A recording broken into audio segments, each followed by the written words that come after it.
Avinash learning institute में आप सभी का स्वागत है। मैं हूं अविनाश मिश्रा। भूगोल का जो 9वां चैप्टर है जिसका नाम है पर्यटन, परिवहन एवं संचार, उसका पार्ट 2 यानी कि दूसरा वीडियो है। इससे पहले के वीडियो में हमने पर्यटन के बारे में पढ़ा था।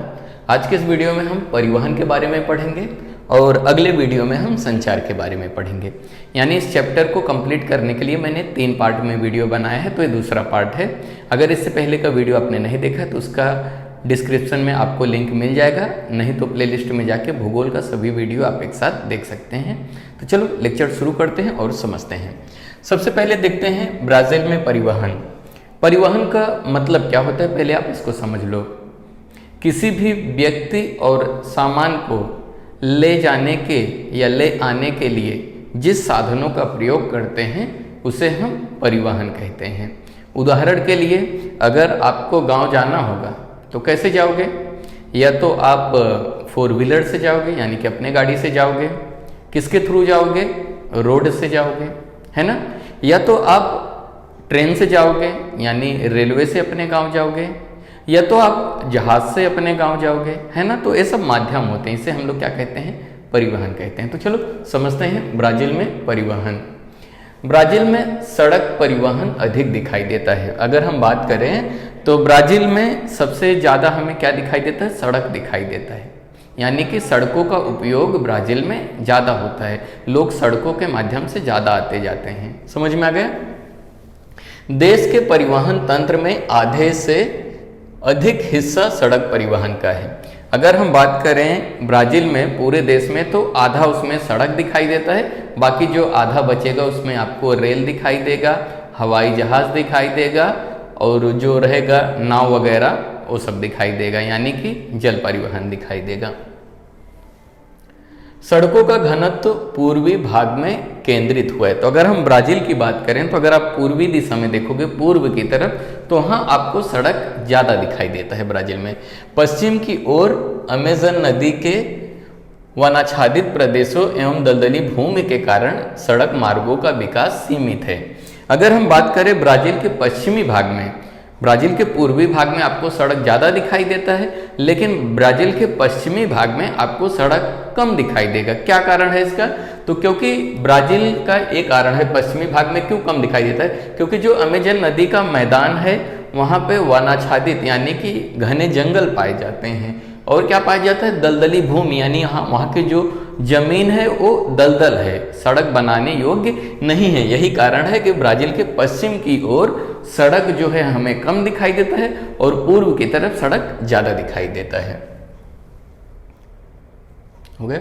अमेजन नदी पर व्यावसायिक तौर पर जल परिवहन का विकास हुआ है। अगर हम बात करें अमेजन नदी में तो व्यवसाय यानी कि बिजनेस व्यापार करने के लिए जल परिवहन का विकास हुआ है। जहाँ पे नदी होती है वहाँ पे नाव अच्छे से चलाया जा सकता है, इसीलिए अमेजन नदी में व्यवसाय यानी बिजनेस व्यापार करने के लिए जल परिवहन का उपयोग किया जाता है। समझ में आ गया? इस नदी के मुहाने, अब मुहाना क्या होता है वो समझ लो। जब कोई नदी जब महासागर से मिलती है, जब कोई नदी महासागर से मिलती है यानी एक नदी जब दूसरे नदी से जहाँ पे मिलती है उसे क्या कहा जाता है? मुहाना कहा जाता है। आप उदाहरण से समझ लो कि मान लेते हैं यहाँ पे आपको दिखाई दे रहा होगा ये अमेजन नदी है, यहाँ से बहती हुई जा रही है। तो यहाँ पे एक और महासागर है, यहाँ पे महासागर से मिलती है, तो जहाँ पे सागर से महासागर से मिलेगी इसको हम लोग क्या कहेंगे? मुहाना कहते हैं। समझ में आ गया? इस नदी के मुहाने यानी कि अमेजन नदी के मुहाने पे यानी कि जहाँ अमेजन नदी महासागर से मिलती है वहाँ से मुहाने से पेरू देश के इक्विटॉन्स इस स्थान तक परिवहन होता है। यानी कि अमेजन नदी के मुहाने से लेके यहाँ पे मान लेते हैं पेरू है, पेरू में एक जगह है, ये वाले भाग में पेरू पे एक जगह है, इस जगह का नाम है इक्विटॉस। समझ में आ गया? क्या नाम है? इक्विटॉस। समझ में आ गया? सॉरी, इक्विटॉन्स है। यहाँ तक क्या होता है? परिवहन होता है। परिवहन यानी कि जल परिवहन, नाव का उपयोग किया जाता है। किसके लिए? बिजनेस व्यापार करने के लिए। विश्व में आंतरिक परिवहन का सर्वाधिक लंबे विस्तार वाला मार्ग यहाँ है। अगर हम पूरे ब्राज़ील की बात करें तो ब्राज़ील में सबसे लंबा आंतरिक परिवहन यानी देश के अंदर सबसे लंबा परिवहन पूरे विश्व में यही है। समझ में आ गया? कहाँ से कहाँ तक होता है? अमेजन नदी के मुहाने से लेके पेरू के इक्विंटॉस तक समझ में आ गया। तो कितना किलोमीटर है आंतरिक परिवहन? तो 3700 किलोमीटर लंबा है। यहाँ से लेके यहाँ तक कितना है? 3700 किलोमीटर। ब्राजील का सबसे बड़ा, विश्व का सबसे बड़ा आंतरिक परिवहन है जो कि ब्राजील में है। समझ में आ गया। आगे हम देखते हैं, दक्षिण नदी की ओर बहने वाली पराना नदी भी जल परिवहन हेतु उपयुक्त है। जैसे कि मैंने आपको तीसरे पाठ में पढ़ाया था नदियों के बारे में, आपने पराना और पैराग्वे नदी के बारे में अच्छे से समझ ही लिया होगा। तो अगर हम दक्षिण नदी की बात करें जो ब्राजील के दक्षिण दिशा में है, जिस नदी का नाम क्या है? पराना नदी, वो भी क्या है? जल परिवहन के लिए, यानी कि नाव का उपयोग करने के लिए अच्छी है। समझ में आ गया। तटीय भागों में भी सागरीय परिवहन होता है। तटीय भाग यानी कि अटलांटिक महासागर में, आपने देखा रहेगा ये ब्राजील का मानचित्र ऐसा है, तो यहाँ पे क्या है? समुद्र महासागर है, तो यहाँ पे भी नाव चलाए जाते हैं, यानी नाव का उपयोग किया जाता है, वो भी परिवहन के लिए अच्छा है। तटीय प्रदेश, जिसे तटीय प्रदेश किसे कहते हैं? समुद्र के किनारे को तटीय प्रदेश कहा जाता है। समझ में आ गया। आगे समझो, ब्राजील में रेल मार्गों का विकास नहीं हुआ है। ब्राजील में अगर हम बात करें तो रेल का ज्यादा विकास नहीं हुआ है। किसका विकास ज्यादा नहीं हुआ है? रेल का, रेलवे का। रेल मार्ग भले ही सस्ते हों पर उनका उपयोग बस कुछ ही स्थानों पर सीमित है। ब्राजील की बात करें तो रेल मार्ग जो होता है, रेल सस्ता होता है, रेल का उपयोग जो होता है सस्ता होता है। अगर आप यहाँ से अपने गांव जहाँ पे रहते हो, अगर अपने गांव आप सड़क मार्ग से जाओगे, यानी कि 4 व्हीलर वगैरह से 4 चक्का गाड़ी करके जाओगे तो आपको ज़्यादा किराया लगेगा, लेकिन रेलवे से जाओगे तो आपको कम किराया लगेगा। क्यों? क्योंकि रेल मार्ग जो होता है सस्ता होता है। समझ में आ गया। लेकिन ब्राजील में कुछ ही स्थानों तक सीमित है, यानी ब्राजील में रेल मार्गों का विकास कम हुआ है। हवाई मार्गों का भी योगदान सीमित है। अगर हम ब्राजील की बात करें, हवाई मार्ग यानी हवाई जहाज की बात करें तो वो भी कम देखने को मिलेगा। तो ब्राजील में सबसे ज्यादा देखने को क्या मिलता है? सड़क परिवहन ज्यादा देखने को मिलता है। कम क्या देखने को मिलता है? रेल मार्ग और हवाई मार्ग परिवहन कम देखने को मिलता है। अब हम चर्चा करेंगे भारत में परिवहन। ब्राजील की तुलना में रेल मार्ग एवं सड़क मार्ग तंत्र, यहाँ पे तंत्र है, तंत्र अधिक सघन है।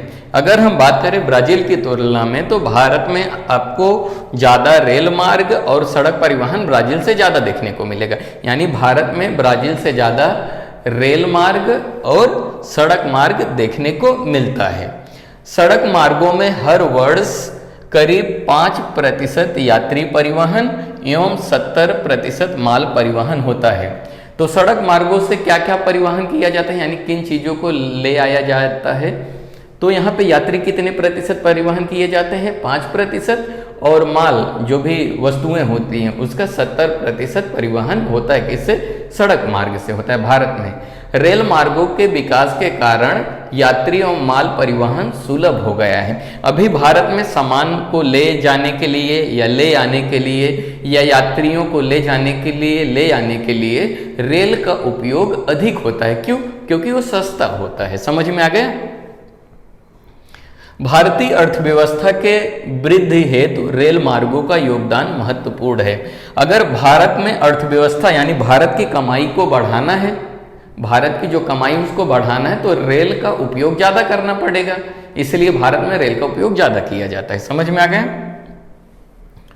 भारत में रेल मार्ग सदैव यात्री परिवहन का प्रमुख साधन है। तो भारत में ज़्यादा से ज़्यादा किस चीज़ का परिवहन होता है? यात्री का। यात्री लोग किसका उपयोग करते हैं? रेल मार्ग का। अगर आप गांव जाते हो तो ज़्यादा किससे जाते हो? जहाज़ से कम जाते होगे या रोडवे से कम जाते होगे, ज़्यादा से ज़्यादा रेलवे से जाते होगे ना। तो भारत में रेल का उपयोग अधिक होता है। समझ में आ गए। इसीलिए कहा गया यात्री परिवहन का प्रमुख साधन है। भारत के मध्य भाग में यानी मध्य प्रदेश के आसपास उत्तर पूर्वी राज्यों में, भारत के उत्तर एवं पूर्वी राज्यों में, राजस्थान में रेल मार्गों का जाल विरल है। विरल का मतलब होता है कम है। तो भारत में रेल मार्गों का जाल कहाँ पे कम देखने को मिलेगा आपको? भारत के मध्य भाग में, उत्तर पूर्वी राज्यों में और राजस्थान में। यहाँ पे आपको रेल मार्ग विरल दिखाई देगा, यानी कम दिखाई देगा। कहाँ पे ज्यादा दिखाई देगा? तो ये देख लो, उत्तर भारतीय मैदान में, मैदानी प्रदेश में रेल मार्गों का जाल अधिक है। तो रेल मार्गों का जाल कहाँ पे अधिक है? उत्तर भारतीय मैदानी प्रदेशों में।